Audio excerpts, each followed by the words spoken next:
Hey guys, just give us a few minutes while we get the guys into the server, and just while I'm waiting, actually, I've almost set up the recording bot. Just give us a few secs.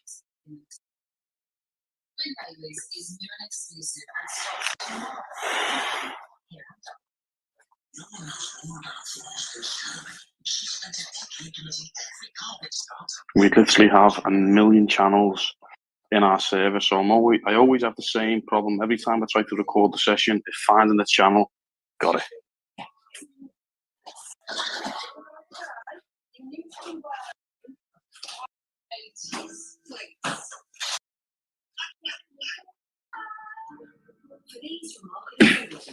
Boom, we're in. Okay, so if you're from Truth Seekers, put your hands up. Dow King, I can see you there, my matey. I'm just gonna put you on the stage. Hey, my man, how are you? Whoa, what's up, man? All good, brother. You? I'm good. There's Crypto Bob Truth. He's up there. Put your hands up, man. Yeah, put your hands up, please, guys, if you're coming up on the stage.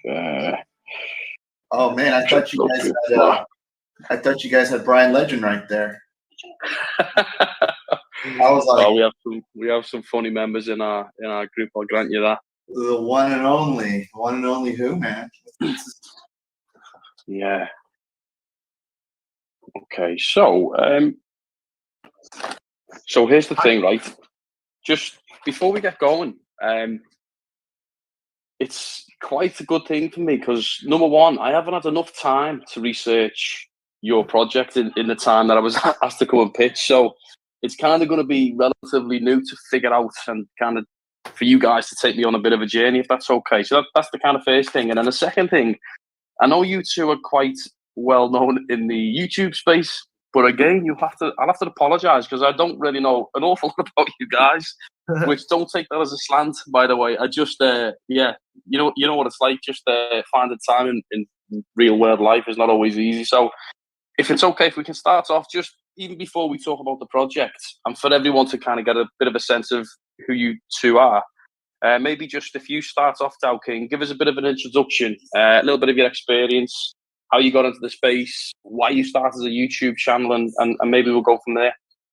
Yeah, for sure, man. I started a YouTube channel mainly because I was an investor and I just saw a lot of the information out there just sucked. These YouTubers were generally just terrible, giving like just terrible advice. And at least a lot of times I admit I give terrible advice because a lot of these you shouldn't talk about James Pelton in that way, but I'll go on. No, James is excellent. Yeah. But man, I mean, I got started last year where people were just like loving Wonderland and all these other tokens, all these shit tokens. Yeah. And I was like, I lost a good amount. I was an investor in them, and I was learning like everyone else about these experiments. But the problem was I started to see, you had a really big conflict going on with the YouTube community and a lot of these tokens, what was going on. And I was like, oh, hell no, I'm going to make my own channel. And my first video was actually me going through my entire account, how much I invested, how much I had lost, how much I had gained. And I had actually done really well considering in like 30 days, I doubled my money and I had put quite a bit of money, even with all the craziness. So that's how my channel was born. I really didn't think anyone was going to watch it, but I realized there was a big need for it. I think my first video got over a couple thousand views. I thought that was, I thought it was easy. I thought it's normal, but I realized it's not. It was really good content. So that's where it came out. And we've been experiencing all the craziness of DeFi. And I think finally me and CTB here have come up with a solution that helps us, that is needed. So that's kind of where all of this came out from. Yeah, it was definitely a crazy time. I mean, I just before we kind of move on, similarly to you, I seem to remember Time Wonderland. That was a big one that I got up into, and then I got into Strong, got into Thor, PTX. That was another one, Project X. That is, and it just kind of snowballs from there, and then you get kind of caught up in the And then there was Jade Protocol. That was a big mess. That was insane. Yeah. They did their own FUD campaign. I lost like $7,000 in there. one of my first videos was I called them out. I'm like, how dare you guys do your own FUD campaign and destroy your token price? It was insanity. I was like, how is this even being allowed? Yeah, it was crazy, and then it was kind of like, the price is kind of starting to tank. Okay, well, everyone just keep compounding, just keep compounding. No, they tank their own token because they're like, we're trying to get the whales out. So like literally their token fell from like almost $200 to like $16 to get the whales out. I'm like, are you guys dumb? Why would you do this? Yeah. Insane. I think we lost him. Anyway, you tell them about yourself. So I got started a lot like Dow King, same kind of thing. I started out as an investor in the Ohm fork phase, where all the Ohm forks, I think the first Ohm fork, I was in crypto a little bit before that, but the first Ohm fork or Rebase project that I was a part of was actually Galaxy Goggle DAO. I don't know if you guys remember that one. Yep. Which was insane, by the way. That was an absolutely insane experience. But yeah, it started out the same way. You know what I mean? I kind of started my channel from the optics of trying to find, the truth around these projects. And as time went on, I kind of realized that like, it's really hard to call. It's really kind of hard to see who's going to be successful and who's not. We pick the best projects that, we have that have great teams and look good on paper. And, that's how we try to move. And sometimes we make winners and sometimes we make losers, but that's really how it started. I was an investor just like everyone else. And I just started, making videos on what I like to see in the space. And I try to bring a lot of humor to the table here. I try to like make a lot of jokes and have fun with it and do that kind of thing. So that's really how the channel started. But like Dow King, we obviously saw a lot of problems from the security perspective. And me and him would just get together and be like, look, how can this be better? Like, what can we do to fix this? Like, is there a way that we can at least make this better? So that's really, I would say, how the entire like inception of Truth Seekers started. So I hope that helps everyone out. I don't know how to let our host back up on stage here. Maybe you can, DK. He's at the bottom there. Wait, we have to let him up? I don't know. I don't think so. so. I think he started it. Oh, okay. Well, anyway, we'll give you guys a real quick overview of Truth Seekers. I don't know if we can put all of our information on our Discord. I don't know if we could give you guys the Discord link here. Hello, guys. Godfather King. There we go. Could you let up our head of marketing? He's got his hand up right there. It's Web3 Advisor. This is Nick. He's part of our team, and I was hoping to get him on stage too. Yeah, and Apex should be back. I don't know where's Apex is hiding in the crowd. He has access to bring himself up. So sorry. The your head of marketing. What's the name again? Is Web Advisor, the orange token. He's not a big Discorder, but he graced us. Yeah, Web3 Advisor right there. Yep. See his hand up. Yep. Godfather, is there a place we could put our Discord for people so they can get the information we're going to talk about here? Yeah, definitely. And I'm Docs, by the way, so you can call me Danny. The Godfather name is definitely not a reflection of myself, more of a bet that I lost, basically. I like calling you the Godfather. I like it too. I kind of like it too. Comes with a lot of pressure. Yeah. On the left hand side, there's underneath Amphitheater. There's AMA questions. And we'll put it in there so you guys. I think it's in there. There you go. Someone's already done it. Oh, okay. Awesome. So, can I just check you guys can hear me? Okay. Yeah, we hear you. Yeah, so I have no idea what happened there, but it come up and said Discord has crashed, and every time I tried to reconnect to Discord, it just kept on crashing. So I could hear you guys in the background. So my apologies. It's that British Wi-Fi, man. Yeah, definitely the case. Definitely the case. So what do we get up to there? So Crypto Truth, you just introduce yourself, right? And obviously so is Dow King, yeah. I introduced myself about, you know, how I got involved in crypto and how the inception of Truth Seekers started. Nick, who is our head of marketing, our marketing guru, is helping us get Truth Seekers to market and helping us, you know, get on as many machines as possible. He is on the stage right here. Nick, if you want to introduce yourself, that would be great. A little bit about yourself. I think you're muted, buddy.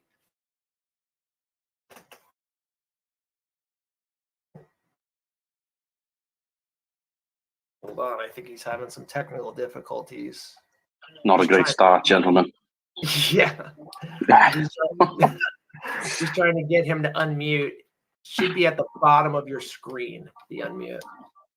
Well, just while Mick's trying to get sorted, so there's we have the AMA questions. There's an AMA questions channel which I think Danny's just already mentioned. So, you know, if there's anything that goes in there after the kind of chat and stuff like that, we'll pick that up at the end. I mean, just for your guys' benefit, we've also got a list of questions from the community, which, as we're kind of going through the project and whatnot, if I think it's a good time to come in and ask a question, I'll maybe just ask it then. If not, we'll kind of go through them at the end. So some of them are a little bit kind of harsh, not harsh, but some of them are quite tough. I hope you guys are okay with some of them. Feel free to move on at any point. But I always think, you know, sometimes it's better to get the hard questions out the way and you guys can answer them. And, you know, it's kind of an open mic night, so to speak, on that. Is that cool with you guys? Yeah, let's do it. Awesome. Okay, well, look, let's start off. What is Truth Seekers? Basic question. Let's maybe think about an elevator pitch from the start, and then we'll dive into the topics if that's okay. All right, cool. You want me to take that, DK? Do it. Okay, so Truth Seekers is more of a security. They're more of a software company than they are anything else. So the primary focus of Truth Seekers comes with software. So we wanted to offer a security company that was like nothing else out there. We wanted to bring the most transparency we could possibly bring while still keeping integrity to the security space without going too off kilter. So obviously we're going to have audits and KYCs, but they will be top tier audits and KYCs. This will not be like a rug doc KYC that's $1,000 and anyone can get. It will not be like a cheap $1,000 audit that also anyone can get. It will not be as expensive as CertTic, but it will probably be in that middle ground. That's kind of where we're thinking as far as the audits and KYCs.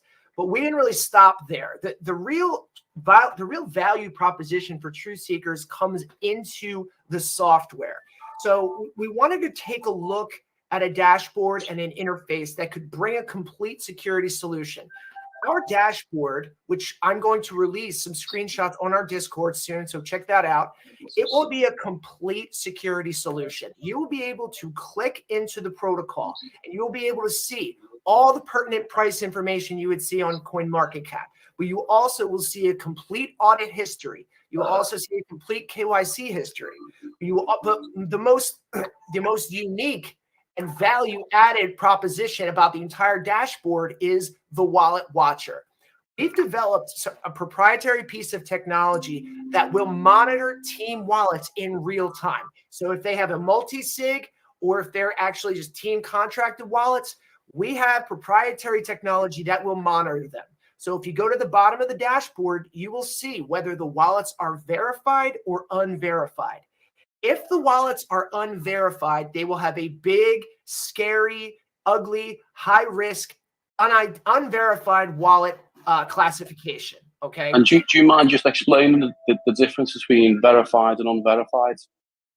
Verified will mean that the protocol has paid a monthly subscription to us. They will pay a monthly subscription based on the size of their treasury. If they have no treasury or just starting out, we'll give it to them for free. The goal here is transparency.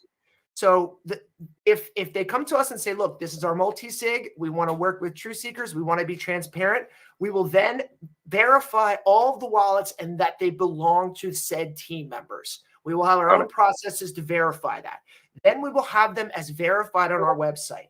Now, whether they verify or don't verify, you will be able to star these wallets and you will be able to follow them via text or email any changes, influx, money in, money out, and you'll be able to set the parameters for your alerts. So let's say I want to follow MDB's treasury. Okay. I want to set the alerts that every time, a certain threshold comes out of the wallet, I want to be alerted. That will also be that will be the capabilities in the dashboard. You will be able to be alerted anytime a substantial amount of money is released, or if a wallet is changed. Now, let's say a protocol pays, they verify, but then they change something behind the scenes, or they move a wallet out, or introduce a new wallet in the multi-sig, and they choose not to verify with us. We invoke the right to redeem their verification. We can take that away from them. So that's really the real value proposition as far as what we're doing differently than everyone else. And the reason we came up with that is because we've both been rugged before. So we sat down and we're like, how do we not get rugged? Well, the last rug that I got hit in, the wallets got changed behind the scenes. And the last rug that Dow King took part in and was victim to, they made wallet changes. They made multi-sig changes. The same 5 wallets belonged to the same guy, which was a dev who was undoxed.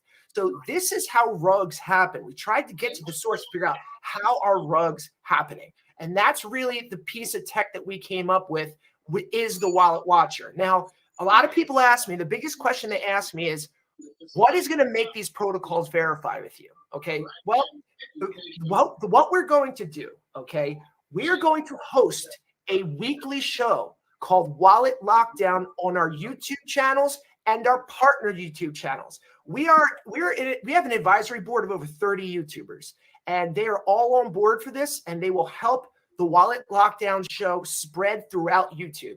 So if protocols choose to move in shadows and not verify their wallets, we will put them on blast. And that's really the way it is. And people have commented me that that's extreme, or, you're doing it under kind of forced pretenses. But, our goal is to promote security and transparency to the investor. The user is who matters to us. Okay. We want to help good protocols. And we just feel as if a protocol verifies with us, they only look more like rock stars. If they're willing to verify and keep that transparency, it only makes them look better. What is your excuse for not doing that? Okay, now, of course, there could be, extreme circumstances, perhaps, where you are in some type of jurisdiction that doesn't have crypto laws. And if a situation like that were to come to pass, we would take, special consideration of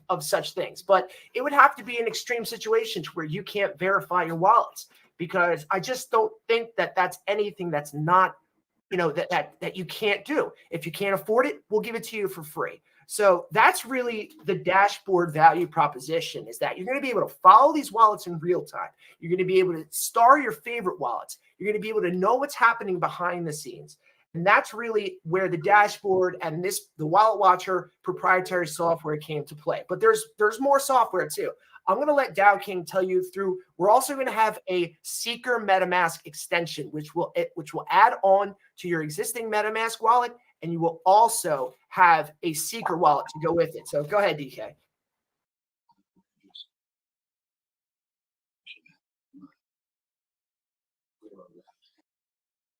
Dow King, you there?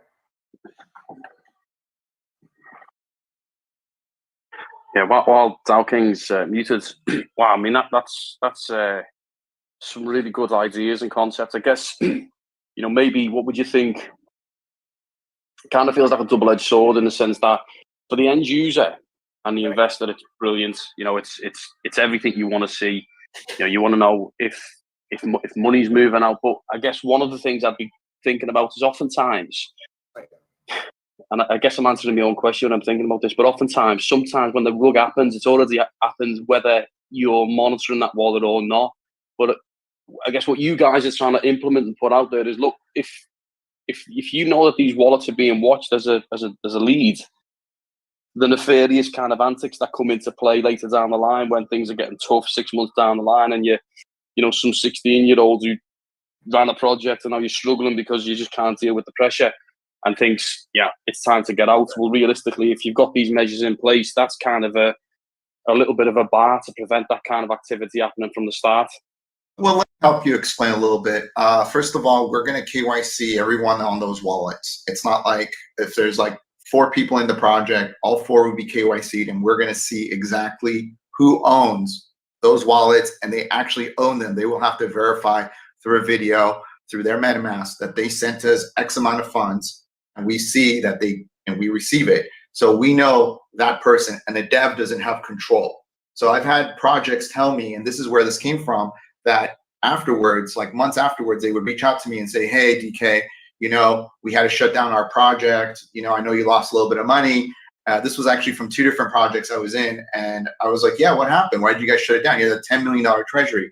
They're like, yeah, because the dev had control. I'm like, you guys had a multi-sig. And they're like, yeah, we did. But 3 of those wallets were his. And I'm like, wow. So you guys don't know what's going on behind the scenes in DeFi. We don't know whose wallets and whose and what. We just don't know. And they're going to pay a monthly subscription, guys, to have this. And it's based on the amount in the treasury. So bigger the treasury, more they pay. And the reality is this. It's a very small amount of money for security and peace of mind for you guys. That's why this Wallet Watcher is a revolution. And our goal isn't just in DeFi. This is for everybody in crypto. This is, you're talking top 100 to bottom 10,000 tokens need this. Lock down those treasuries. You're not going to fully stop the rugs. Somebody's still going to rug you. That's just, there's no way to fully stop it, but you're going to minimize the level of rugging that we saw in 2021 and 2022. You're going to lower it substantially. You're going to take away their power, basically, if the communities demand it. And I think with the dashboard and everything we have, and all the YouTubers that are going to get on board, the YouTubers like James Pelton, he's like, I can't wait to ask people, hey, are you on the Wallet Watcher? Because then he knows the treasury is at least secured. And if they decide to rug, they can't go blame it on the dev because they're all involved at that point. Correct. And as far as, we're expecting the community members to help hold their projects accountable. So when they see wallet lockdown and they realize that the project they're in is not being transparent or forthright, we're expecting them to go back to these project leads and say, hey guys, why have you not verified your wallet with Truth Seekers? So it'll spread organically, not only from the YouTube show, but from the communities themselves. That's what we're hoping. Yeah. It is the things. We're a software company. It's not really, we're not really an audit company, KYC company. I'm sure we got questions about KYC. Anyone can do KYC. It's not a big deal. We are a software company that's providing security solutions. One is the Wallet Watcher. The other one is our MetaMask extension and our MetaMask wallet, which are going to come out later. So we are thinking end-to-end ecosystem of security for the users, to the protocols, to the investors. That is how we're thinking about it, guys. How would you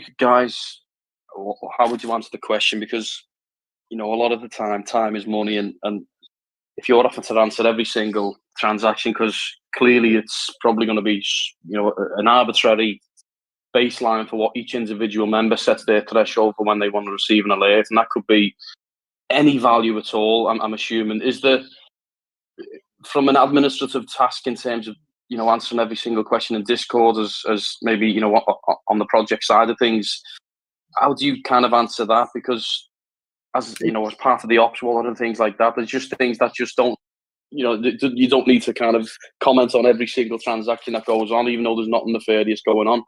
Yeah, but it's already on the blockchain. People can already track your treasury. This gives you more transparency. It makes people actually more comfortable. I I already see people questioning treasuries of projects left and right. Just go to Seifu Discord right now. That's like,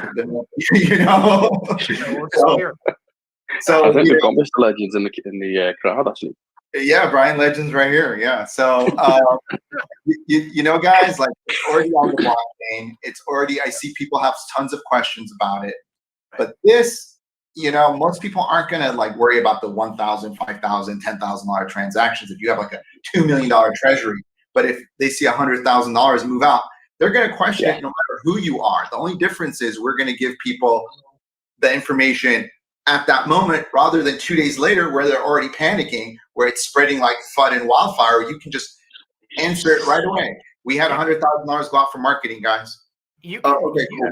you can set the parameters in which to be notified. You don't need to be notified. If you star it, I wonder if I can drop a beta of the dashboard in the question phase. Let me see if I can do that. It's not as scary as you make it seem for protocol owners. I think protocol owners will benefit from this the most because the community will be so much more comfortable knowing those multi-sigs are actually individual people and not one guy that has full control of the protocol and can rug at any moment. I think look, if you take any of the projects, previously, and you've just spoke about a couple of them, it's the one common denominator. It's one rogue person, and maybe they own more than one of the multi-sigs, and it just gets too tough, and they up and leave it. By the way, I'm asking these questions. There's nothing negative that I think about it. I think it's a really good thing from an investor's perspective. It's exactly what you want to be seeing in terms of how you kind of monitor and see what's going on, specifically if you're in a project that is relatively new for sure. I mean, just to take MDB, and we've been around a fair amount of time, specifically within DeFi terms, that you're just going to know that there's genuine kind of leadership in terms of that. But if you're a brand new project coming on, for me, that would be something I'd probably want to see, in terms of being able to manage and monitor, specifically if you're going to do a big investment, Exactly. that kind of those kind of metrics being monitored. And let's be honest, KYC and audits, they get rugged all the time. This is a new approach. Why did you guys come up with this approach? So what was it that made you think, how do we take the audits one step further? Yeah, we've seen the devs have control of these protocols. They have full control over and over and over. Project 101, demarcation between ops and dev. We say it all the time. Dev should not have access to the operational LP. That's for me. It's car crash waiting to happen.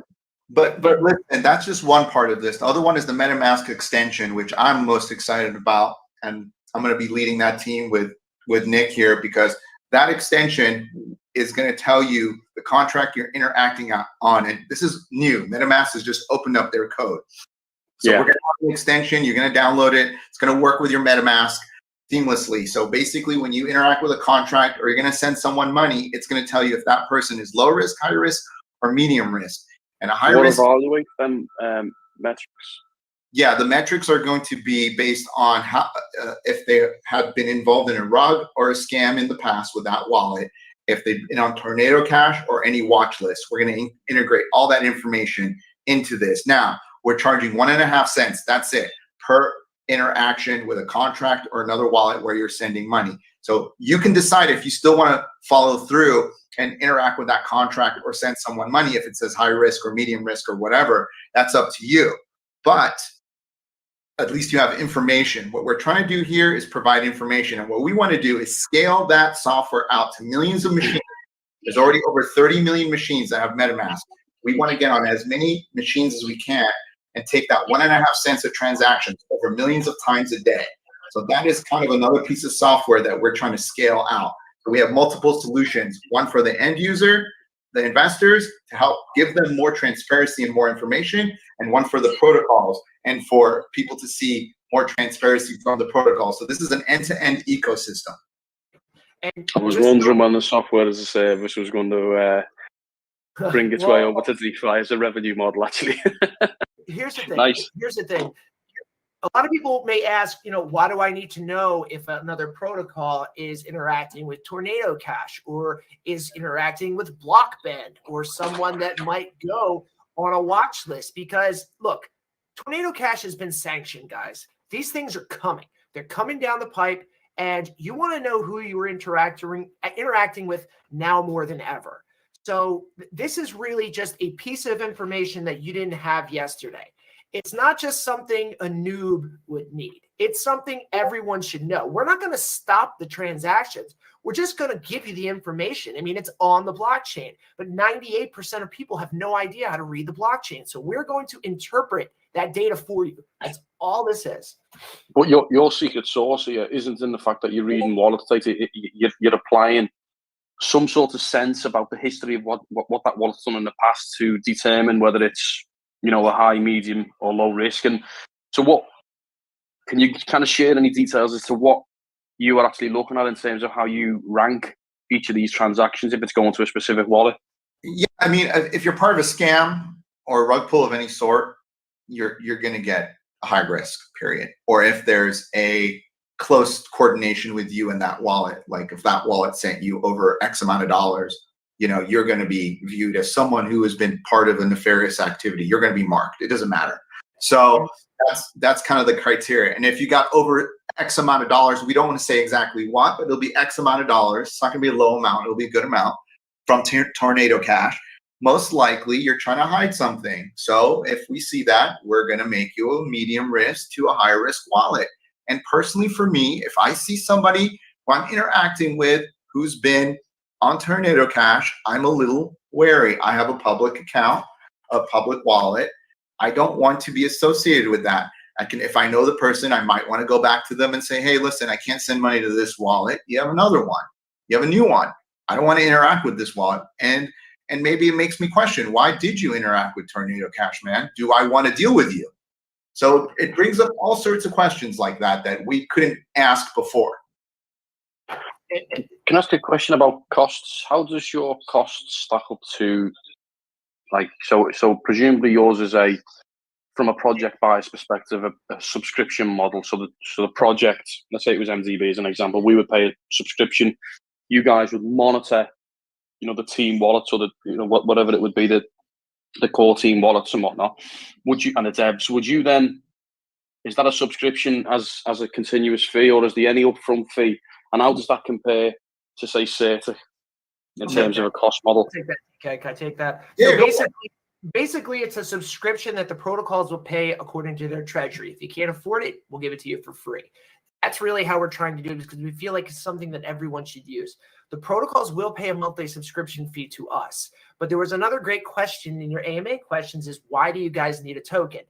Well, because we are going to share. We're going to have revenue share back to truth holders, which gives it a use case right off the top. So if you're a truth holder, you will partake in profit sharing from this. So do the math, guys. I mean, if there's, 500 protocols signed up for the Wallet Watcher and all paying $1,000 a month, that's a $500,000 a month in revenue to share with truth holders, which is what we're going to do. It's going to go back to you guys. So there's only 15 million tokens here. This is, we're not rebasing. I mean, this profit sharing can be substantial. And another reason to hold Truth Token is the fact that it's going to be used as gas for the wallet on a multi-chain perspective. So you'll have a wallet that will be, you'll have the Truth Token that will be used as gas. So you'll have another reason to hold it. And, we're going to have we have a lot more technology spec'd, but obviously those are kind of a little bit more down the roadmap. So I hope that answered your question. Yeah, no, it certainly does. Can we talk a bit more about the token? So you've got 15 million tokens as a full supply, and what did you say it was going to be deflationary? Sir, right. Yeah, it's deflationary day one. There's no buy tax. There's a 5% sell tax, and half that sell tax will be used to burn tokens, and the other half will go to the treasury, which we can decide if there's any dips at that point, and we can use that also to buy back tokens. So we have a 5% that hopefully we can, over time, that will accumulate while we get the revenues up. So that's only for the first year. After the first year, the sell tax drops off, and we can even put that at a community vote if they want a small sell tax or not. So near the end of the first year. So our goal is to destroy as many and burn as many tokens as possible with the tax and with the revenues coming in to buy back and burn from the profits that are made. That's kind of the goal. I feel that supply squeeze. Yeah, and it's not even 15 million tokens. It's going to be 1 million, around 1 million, not sure exactly yet. We have to do the math. It's going to go into the liquidity pool. So probably anywhere from 700,000 to 1 million will go into the liquidity pool. So then you got about 14 million tokens, of which 2 million are team tokens, which vest over an entire year. So you really are starting out somewhere around 12 million something tokens is where you're really starting out from. Awesome. Can you guys get into the kind of the sale and maybe the seed pre-sale and launch, and kind of give an indication about what that looks like in terms of the splits and the ratios? Well, what's happening is we're going to hold our seed round on Friday. Okay, this will be the best opportunity to save on the token. So the list price, the launch price for the token will be 60 cents. The seed round price will be 40 cents. So it's a pretty significant discount. Originally, when we did this, we're saying, okay, minimum entry is $1,000. But due to demand and the cry out that people really wanted to get involved, we've lowered that to $500. So whether we will have a pre-sale or not at 50 cents really purely depends on how good the seed round does. If the seed round does fantastic, and we can help finish development on everything and go to marketing with this enormous marketing strategy we have, we're just going to launch. We're just going to launch. So this might be the only opportunity you have, but we are playing it by ear. I don't take it and run with it. We're going to see how it goes, because we want to build up extreme buy pressure here. This is going to be all over the place. So, but it's 6 to 8 weeks out if there's going to be a pre-sale. It's not going to be right away, guys. This is a long-term play. This is not a degen play a lot of people are used to in DeFi. This is not it. This is a long-term. This is a real project, real software.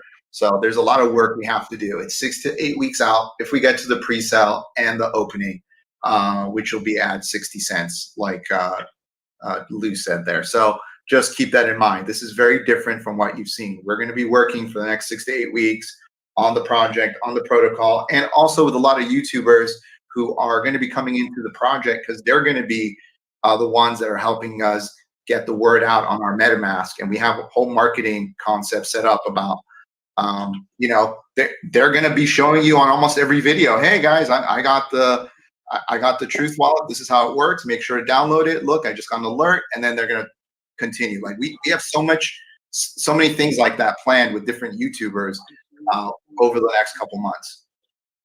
Right. And so in terms of the seed raise, is there a hard cap and that you guys know when you decide on whether you want to have a pre-sale or not? Is there kind of a line on what that looks like? What's your question again? Yeah. So if let's say the seed round goes incredibly well, and that would probably prevent then a pre-sale round happening, is there kind of an imaginary value that you guys would hope to hit upon which you would then not go with a pre-sale?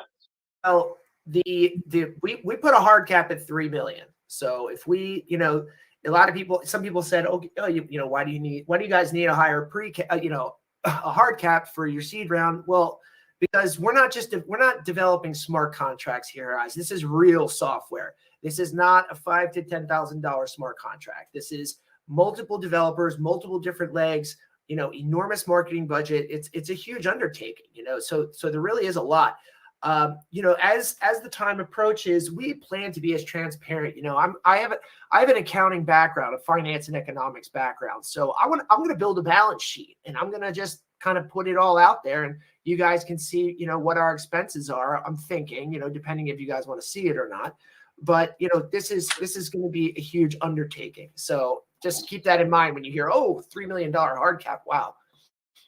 What is the what's the spend? So with the 3 million that you hope to raise, what does that go towards in terms of the split of spend, or what you're gonna diversify that? Yeah, you want to take that or? Well, yeah, there's a lot of software development costs that's going to go in, and plus Nick, he's our window to CDFI world, and some of the software and connections he has. This is very robust software. We're talking to some companies that, it's probably going to. I think it's probably going to come close to $1 million in development costs. But Nick, can you advise a little bit better as far as some of the things that you're working on? This is Nick. Yeah, absolutely. Thanks for having me on, guys. Yeah, sky's the limit as far as this project. Really effectively, this is the only community-led project of this kind. You're not going to get on the phone and talk to ZeroTech in the same ways and have the ability to interact with that product in that community. So there's so many exciting things that we can talk about building, and people talk about the development costs and the time and that stuff. And I think it's really hard to answer some of those things, because we're going to do a lot of things that other companies just haven't dared to do yet.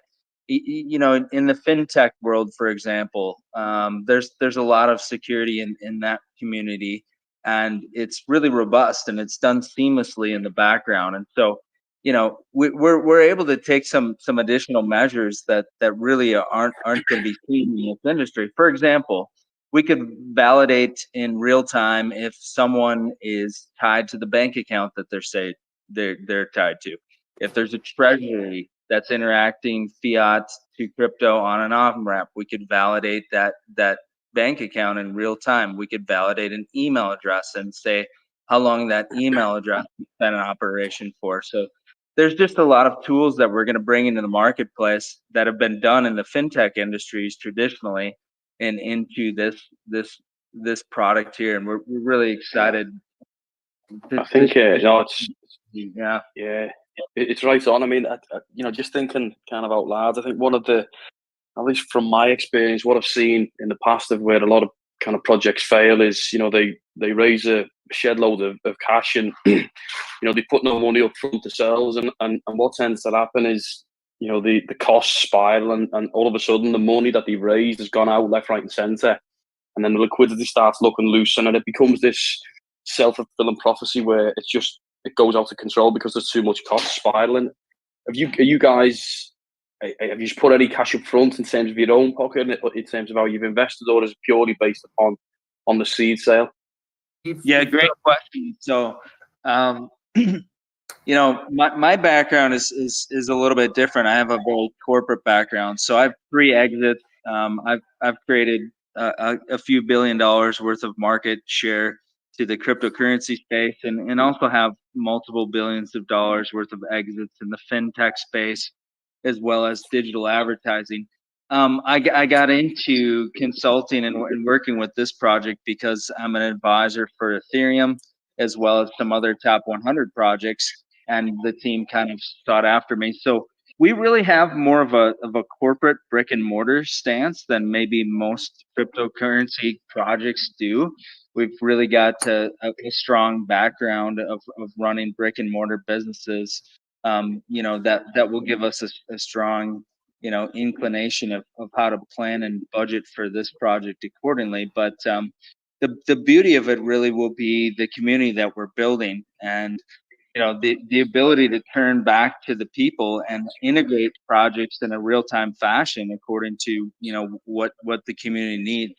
You know, we're in a lot of different discussions right now with a lot of different, you know, top tier players, the Polkadots of the universes, and some companies like this, and we're able to basically become a preferred member of Polkadots, where they would refer over new projects to us, and we would be able to work with them firsthand. So this is really a really interactive community thing that we're building here. It's not a security company that's going to be set in stone with this really you know, traditional mind frame. It's going to be really flexible towards the community, and we're going to look to adjust our product as the time goes by. Yeah, and you know what, fellas, this kind of space and industry we're all in, sometimes it can be a real cesspit of you know, the wrong type of people, and we see it time and time again. And ultimately, I think what everyone yearns for is safe, you know, be able to invest without thinking that you're going to lose your money. You want to invest in decent kind of owners, decent projects. I mean, MDB, I can only use that as a case in point, because such a stand-up team and a community, we're kind of, you know, everyone kind of just gets on and knows each other. We're kind of a mature yet kind of weird community, but we've been going for such a long time, which feels like years in the DeFi space. But that's not the same for everyone. You know, we all know that, we won't name projects, but we all know that out there. And I think what everyone kind of wants is something that, you know, puts the brakes on when people have those little momentary lapses of judgment where they think, I can't take this no more, or, you know, whatever's going on in their personal lives, and they feel like they need to just take they'll drain the liquidity pool, and it affects everyone. You know what I mean? And no one knows what everyone's individual situation is like. But oftentimes, some people, they're young kids, 16, 17-year-olds who haven't got a lot of money, and they invest everything they've got, and everyone has their own different personal circumstances. So the space needs something to clean up that kind of activity. So for me personally, I really hope, and wish you guys the success, and hope that what you guys bring to the market in terms of your product really counts to help fill that gap. Yeah, we appreciate that a lot. And, we believe in securing a better space, and like Dow King was saying, can rugs be stopped entirely? Of course not. Nothing. If you're dedicated to But there's accountability. Yes, but we're bringing accountability beyond is kind of our catchphrase. So that's what we really want to do. We want to provide a greater level of accountability that exists right now. And to be honest with you, statistically, if somebody's going to verify their wallets, the chances of them rugging, we hope, are going to be dramatically minimizes. less. Yeah, I think you're absolutely right. Well, look, guys, we've got 15 minutes left. You guys cool if we maybe bring some of the guys up on the stage if you want to ask some questions? Bring Big Daddy. He's been trying to ask his question for 45 minutes. Been waiting very patiently. Let's bring Big Daddy up to the stage. Hey, Big Daddy. Hello, everyone. Stage is yours, my friend. Yeah. Are you listening me? Are you listening me? Yeah, we can hear you loud and clear. Yeah. Yeah, Dow King and Crypto Truth Bomb. I have a special marketing. I am from Pakistan. The reason is no one focusing on Pakistan. But Pakistan has a good potential of cryptocurrency. They are interacting with cryptocurrency. So I am also a YouTuber. I want to do a video for you. What you guys suggest? Just go in our support channel, bud. Just go leave a just leave in the support channel. Nat will take a look at it. She's one of our mods, or Gannon will see it. And I also have a question: when we are launching? Well, we're Friday. Well, seed seed round is Friday. Sorry. Actual launch of the token could be anywhere from a month to 6 weeks to 8 weeks. So we're just Thank you very much. Thank you very much. Problem. Thank you. Thanks, Big Daddy. I'll take you back up the stage. Well, all right. We are worldwide. That was a question. I've never had a question. It's a global phenomenon. Yeah. Well, crypto is bringing everyone together. How cool is that? We talked to someone from Pakistan right now. Yeah. All right. Well, is there anyone else who wants to come up and ask a question from the team? Buddy. Come on, somebody's got to have some questions. No? No, they give it all the big balls in the general chat. And as soon as the stage comes up, they just drop it. Okay, well, I'll tell you what, I've got a few questions that I'll maybe read from the AMA questions, if that's okay. I may skip a couple of them, but so I think we've answered this one anyway, to be completely honest. But why would projects not go to Solidity or Certic as they at this stage are more reputable and well known? Well, it's the IP, isn't it? It's something that you guys have got, which is different. Do you want to talk about that? Well, first and foremost is our lead developer, Mark. He's Docs. He's going to be on our team. Mark helped develop Skynet for Certic. He worked for Certic for like 4 to 6 months, which is an eternity in crypto. So Mark knows Certic in and out. He knows where they lack. He knows where our penetration points, and he knows how we can get into the market as far as audits are concerned. We're going to be able to develop an audit that's equally, if not superior, to Certic, and it's going to be still a fraction of the cost. Like, people pay for Certic for the name. We need to build our brand up and bring some kind of prestige to the name. But if you're asking me why somebody would go with Truth Seekers over Certic, Certic's had their chance since 2018 to make the space better, and it's not better. And their audits are not deterrents. So why not go with the new disruptive guy on the block and go with Truth Seekers, who has more innovative, IP, who has more proprietary technology, and really is just doing more for the space as a whole. Yeah, and I'd just like to add, we're a software company. That's the big difference. It's not audits and KYCs we're after. It's that Wallet Watcher can be scaled. Certec can't scale their audits. They got like a couple months backlog. Okay. Audits are hard to scale, but we can get our Wallet Watcher on 5,000 different projects. We can do it in a much faster way. We can get monthly subscription business, which Certec does not have. Everything you see we're doing, it's behind either a monthly subscription business or an ongoing business like the MetaMask extension. Or if we have our own, MetaMask wallet, we want to use our token as gas on there for other chains. So everything we do is focused on long-term revenues that we can scale. Versus Certec, they're having problems to scaling their audits because audits are really hard to scale. But we have a lot of big delays. Yeah, it's really hard to scale. We're different. We're a different animal. Our focus is more of a scaling of the business in a software, on the software side. Where do you guys think? I mean, have you guys modeled where you think your biggest revenue stream? So whether it be B2B, B2B being projects paying for the wallet verification, or B2C being the individual user with the transactions in terms of the risk level for interacting with contracts?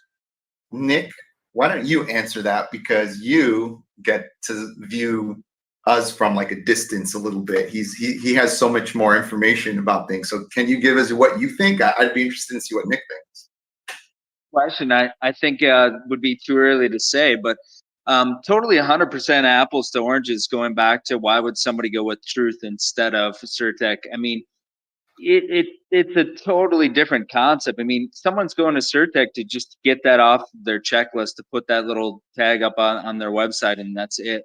This is an interactive community thing, and so, you know, the difference is just apples and oranges in the products in themselves. So as far as the revenue streams, we see that kind of a similar way in that, you know, we're talking about a number of products right now. The Wallet Watcher product, the MetaMask extension. We're talking about, you know, some different products, but we're also not talking about some products. So there's a lot of products that we're going to bring into the marketplace that will help the validity, the authentication of the marketplace itself, the transparency in general.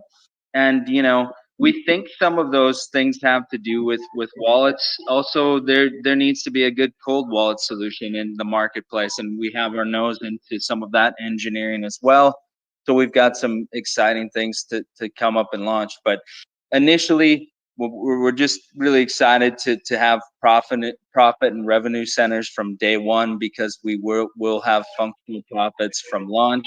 And we're really not concerned with the company's revenue streams at this point as much as we are is making the best products that we can and turning that profit back over to the users itself and making this transparent community. You know, I ask this on every single AMA.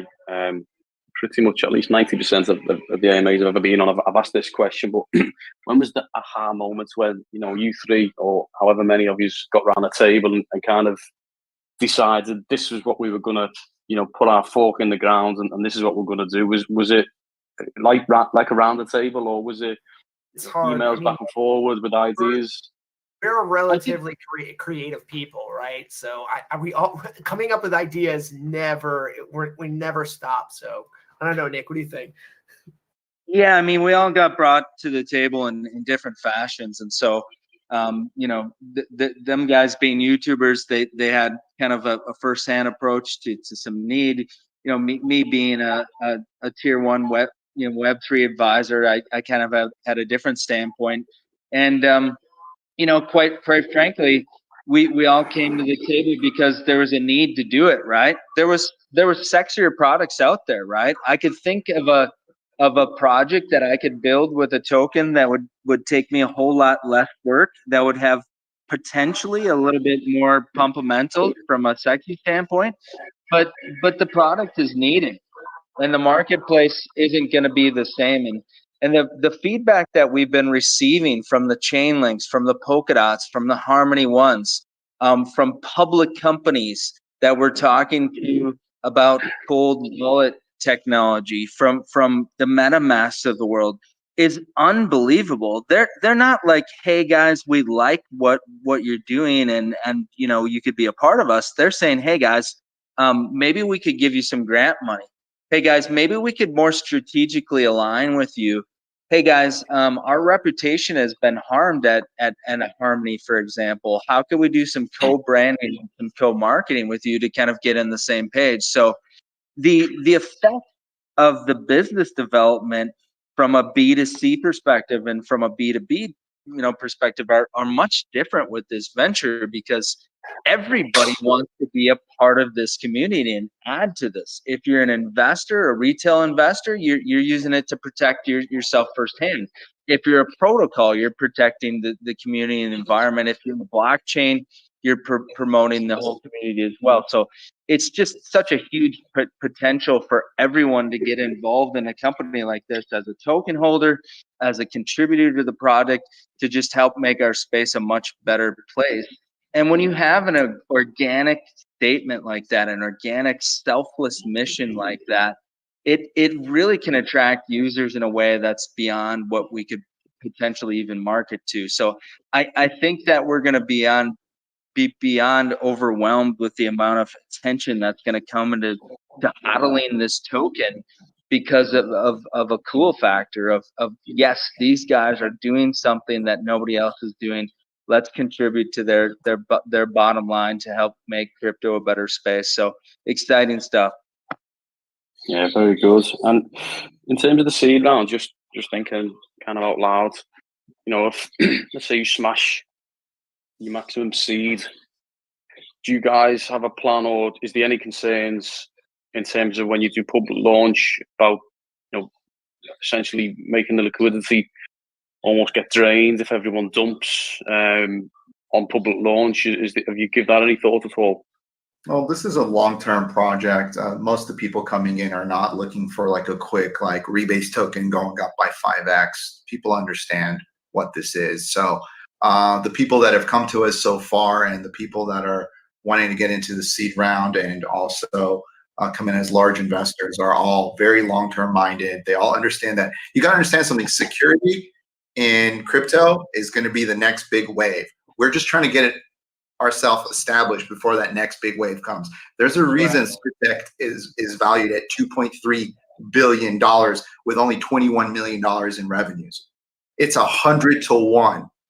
And we believe that is just going to get bigger, because there's not enough security companies in crypto. They're starting to take it seriously. And as they take it more seriously, Truth Seekers is going to have all these solutions that everyone is going to want on a subscription basis.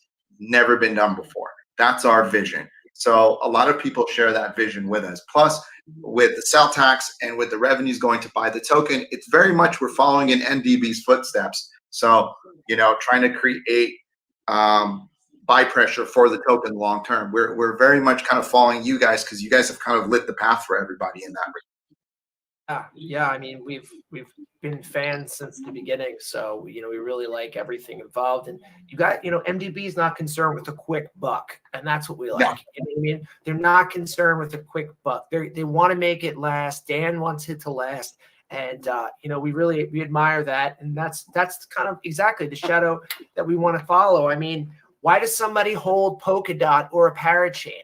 It's not because they're receiving 15% a month in staking. It's because they believe that the protocol is going to explode in the next bull run. That's why you hold something. You know what I mean? You'll make more with an appreciating token than you will, through staking, but that's really the goal. I'm not saying we might never have a staking program. We kind of threw around ideas about that, but I mean, it's about who believes in the company and who believes in the mission, Sure. How do you guys plan to onboard projects into the Truth Seeker kind of wallet management solution? What have you guys got a kind of a way in which you're going to attract new projects? We will have an inside sales team of probably between 4 and 5 individuals that will be experienced, but based on performance. They're going to kind of be our soldiers on the ground, spreading word about the protocols. It's like a multi-pronged effort. You have the inside sales team that it's going to be kind of beating up the Discord, beating up the street, getting out there, getting our name out there. And there's also going to be the YouTube aspect through us and our YouTube advisors that are going to be spreading this. We have we feel really confident that protocols are going to come to us because this is something that they need. It's something that makes them look like rock stars. And, we're expecting a lot of organic marketing in a sense. So, but we're not going to sit on our, rest on our laurels. We plan to sell heavily. We want revenues. Revenues are better for the company. Revenues are better for our holders. And that's what matters. As far as getting the Seeker wallet on machines, Nick is a pro at getting software on machines. Maybe Nick can talk a little bit about that.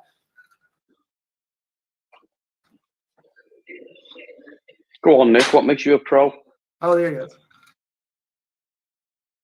Guys, I mean, we really can't even begin to unpack the value in this product from the community standpoint. Like I said earlier, I mean, when we talk about discussions with some of these top tier chains, the Polkadots of the world, I mean, they're frothing at the mouth. We've had some calls with some of their top tier staff, and what usually would take projects weeks or months to kind of get in queue, they're proactively calling us and asking for us to get involved, at a more diligent and fast pace. So the ways that we're going to be able to bring these protocols to the table are going to be in a friendly fashion. I mean, we're going to escort them in like this is a service that they want to get done for their protocol and not something that they have to get done from a compliance standpoint to check a box off the list. So the ways that we're able to align from a B2B fashion in this are such that, protocols that we're talking to, they're saying, hey, can we even place a portion of our treasury into your project? So, there's a lot different opportunities here to market than there usually is. In addition to that, we've got all the tricks up of our sleeve of launching successful Web3 projects, from a community standpoint with all of the typical bells and whistles. So we've got a lot of tricks up our sleeve, but mainly we really are going to rely on partnerships and the communities that have already been established with some of these players that are major in the space. The feedback that we're getting from them is so overwhelming that it's been harder to kind of pace the amount of partnerships than it is that we've been presented with. So sky's really the limit to take in customers. It's more a product of how can we keep in touch with the community? How can we continue to evolve our products to establish that revenue share back for our users? And we're really confident that we can deliver some great things. Are you guys okay for maybe another 5 or 10 minutes? It's there's a few questions that just want to get through from the AMA questions. I just realised we're trespassing on. We've been over an hour now, but are you okay to carry on for a little short while? Sure. Yeah, awesome. So, question in terms of why did you guys decide to choose the treasury size as a way to evaluate projects? Because I think a lot of if you think about the treasury, oftentimes they're almost explicitly linked to investors in the sense that the investments treasuries make and whatnot is often to do with the investors. So how was it not more based on? Would you not think maybe about based it on maybe operational sizes in terms of and stuff like that? Because what would you deem a fee where you would say, okay, well, irrespective of treasury, because obviously MDB's got a very large treasury in kind of scale, but maybe our operational expenses is relatively low. So how would you deem what would be your criteria for evaluating what would be free versus what wouldn't be? I mean, Right. Oh, go ahead. Okay. Go ahead. Okay, so if you have a large treasury, there is a larger amount of risk that we take on verifying your treasury. That if we're verifying, we're talking to a protocol right now that has $27 million. $27 million in their treasury. You want us to charge them $100 a month? No, can't. It's $1,000 a month for a treasury of that size, and there's a reason for that. There is inherently more risk we have to be a little bit more vigilant on our side also, making sure that everyone is KYC properly, making sure those are the wallets, and just being a little bit more on top of it. So there's just inherently more risk, thus we have to charge more. That's really where that comes from. Does that help you? Yeah, but what would be the threshold for free? Oh. Then is the size for the treasury for what you'd say? Well, if it's above a certain value, then there'll be a fee, and below a certain value, it won't be. If it's a smaller project where they got like $50,000 in the treasury and like they're struggling, maybe we come up with a small fee for them, $50 a month or something of that nature. Or maybe they'll say, listen, we're struggling. Can you do it free for 6 months while we get going? We're open for that. We want as many protocols on the Wallet Watcher as possible. It's a community service. If they came to us and said, listen, and there's a lot of small protocols with $5,000 or $10,000, we would do it for free for them. We wouldn't charge them. And we would tell them, once you grow, once you got over $100,000, we're going to charge you. But our stamp of approval is going to help you grow. So that's hopefully the goal, that, you know, they're going to be more transparent, and we would give it for them for free. Cool. One of the, I think probably Obsidian Council maybe came up with this issue, but what do you do in the event that someone does actually rug, in terms of how you penalise that, in terms of, you know, what happens to someone who rugs? What's your action plan for that? So obviously there's laws. Okay, there's laws when you take somebody's identity in confidence and under contract. There are laws. Anyone that says you can just dox them on YouTube or put them on blast, you could easily go to jail, because they're just accused. They're not convicted. So that's why, you know, you won't see Obsidian Council publicly doxing people. It's against the law. So there are processes that you need to take in order to get it to the correct law enforcement channels. But there are things that we can do that are a step beyond in the KYC process. We are going to disclose high risk destinations. So if you are from a non-NATO or third world country and you want to run a project and you KYC, you will get a non-NATO designation. So if you're working in, I don't know, you know, perhaps you know, India. somewhere, India, for instance, or no, India is NATO, I think so. No, is there? I'm not sure. No. But yeah. So that's the kind of thing we can do. We can kind of have a you know, a destination inclusion where, you know, that this project is being run out of, you know, a high risk, you know, if it's Venezuela or something along those lines, you know, the project's country of origin. So that will help also make a decision. Now, as far as the KYC is concerned, you know, these are deterrents. You have to remember, all this is a deterrent. So if you look at ADT security, they don't go after the burglars, right? I mean, they're here to try to prevent it through deterrence. And that's our goal. But another reason for the third world country non-NATO high risk designation is because you can't pursue cyber criminals in those type of jurisdictions. Most of those countries don't even have a cyber crimes division, let alone are going to prosecute anything. So that's why we'll say to these projects, look, you know, you need to, you know, you're from a high risk area, so we're going to have to disclose you. Obviously, we would still, you know, we would protect their privacy, of course, but this is just another measure, you know, and as far as, you know, there's some other things, you know, we have an underage designation where if it's a bunch of 16-year-olds and they're not legally of age, you know, there's an idea to also disclose that they would receive an underage designation. You know, we're just trying to take it a step further from transparency perspective. And to be honest, you guys would kind of, you know, if someone rugged you, would pass that data on to the authorities, the relevant authorities. Yeah. Absolutely. But we want the authorities to have some type of accountability. If someone rugs in Venezuela, it's basically gone. That's why you have to know who you're KYCing and from where. So if you have no recourse, the KYC is just a piece of paper. It's nothing. So we want to work in countries primarily that have an accountability perspective from a cybercrime space. Obviously, as long as they're okay with being disclosed in a high risk area, obviously they can still have the KYC as long as they follow the parameters, but we will let investors know that it is from, you know, that type of area. And we're also and on the high risk places, we're going to also force them, if they want our audit and KYC, to also get the Wallet Watcher. that'll reduce the ruggability tremendously. That means they're all going to have to work together to get the money. That means they're all culpable. Yes. And just in terms of, you guys run, certainly popular YouTube channels and how do you demarcate your time and what that kind of means when you run a separate project?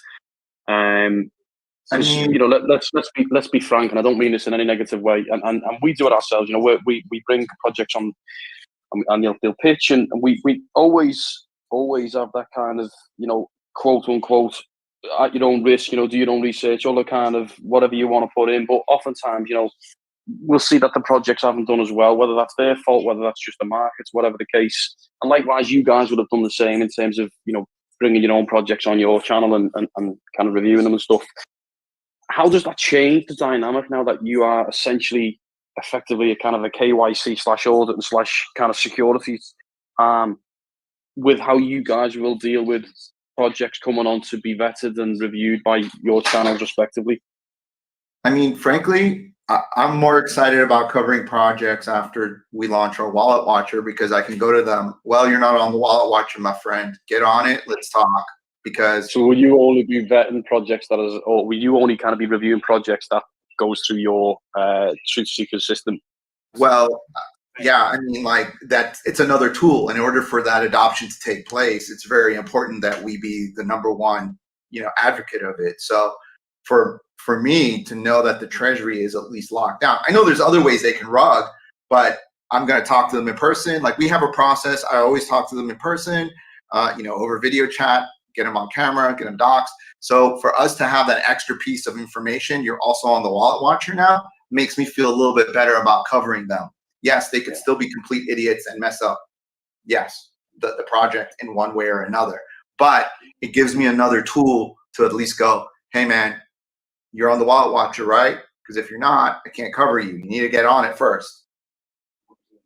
Awesome stuff. Guys, is there anything that I've not asked, or community members not asked as a question, but you guys feel a need to kind of want to maybe speak out about? Is there anything we've not covered?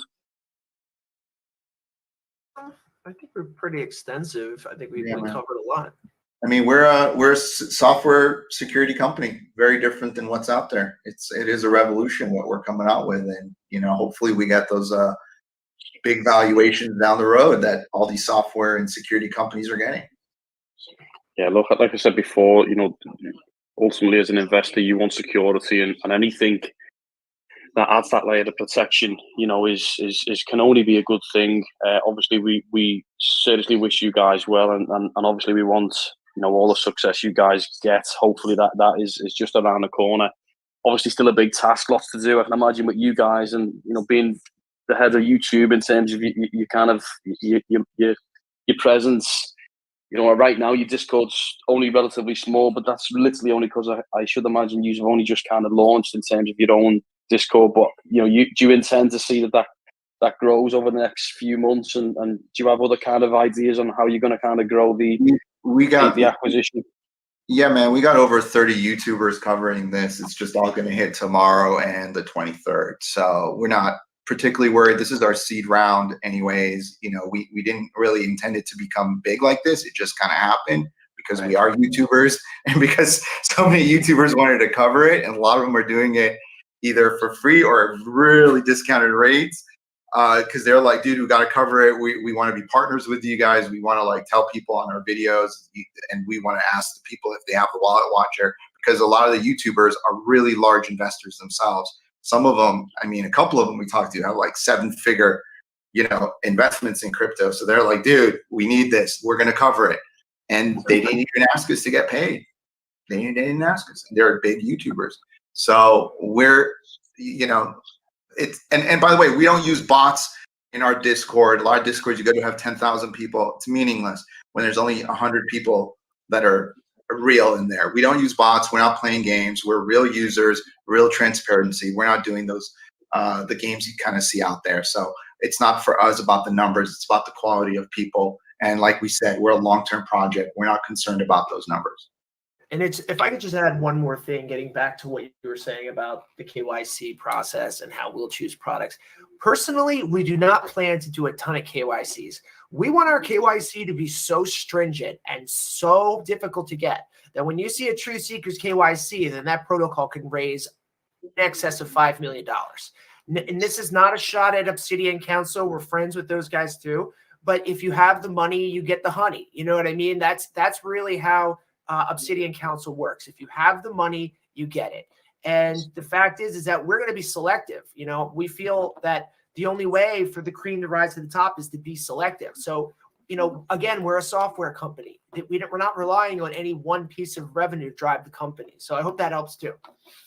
Yeah, no, awesome. Well, look, guys, just before we wrap up, do you want to just go ahead and give a quick review of the seed rounds and what, you know, people need to do in order to be able to get active and maybe get in at the seed level? Sure, I got it. So the seed round is going to be Friday. We have not specified a time yet. It's probably looking like maybe mid-afternoon Eastern time. Probably, I would bet on somewhere around there. Again, the price that you'll be entering on the seed round is 40 cents as opposed to the launch price, which is 60 cents. So it's a pretty significant discount. There are several partner affiliates that are going to be hosting the seed round, like EMP Money and Alto Protocol and Great Finance, who all just really believe in us and just like what we're doing. And they said, hey, we'll host it, you know, great. So, you know, there's also going to be, you know, several different areas you'll probably see it around, but you're going to want to get in the Discord and stay on top of what's happening as the news drops. But again, this is just our seed round. It's just our first stage, but you know, this is the dream and this is everything that's happening. And if you are an institutional investor and you'd like to talk one-on-one, me, DK, or Nick will absolutely take the time to answer whatever questions you have. So hope that helps. Yeah, well, you know what, guys, I had a lot of fun on this one, and I know sometimes the questions is slightly tough, but honestly, I'd expect you to be able to answer them as well, and you guys did that as well. So look, if you guys have got nothing else, I mean, I'm pretty cool. I'm really happy with what you guys have had to say and stuff like that. But if there's anything, you know, do you guys have anything before we kind of close up? We're good. Cool, awesome stuff. Thank you, guys. We've recorded yeah, no problem. We've recorded the session. I'll make sure you guys get a copy of it so you can put it in your Discord as well. I appreciate it. With that being said, I really appreciate your time, guys. Thank you very much for coming on the stage, and thanks everyone for listening in. And we'll catch up soon. Thanks, guys. Thanks, guys. Take care. Cheers. Bye bye. Cheers.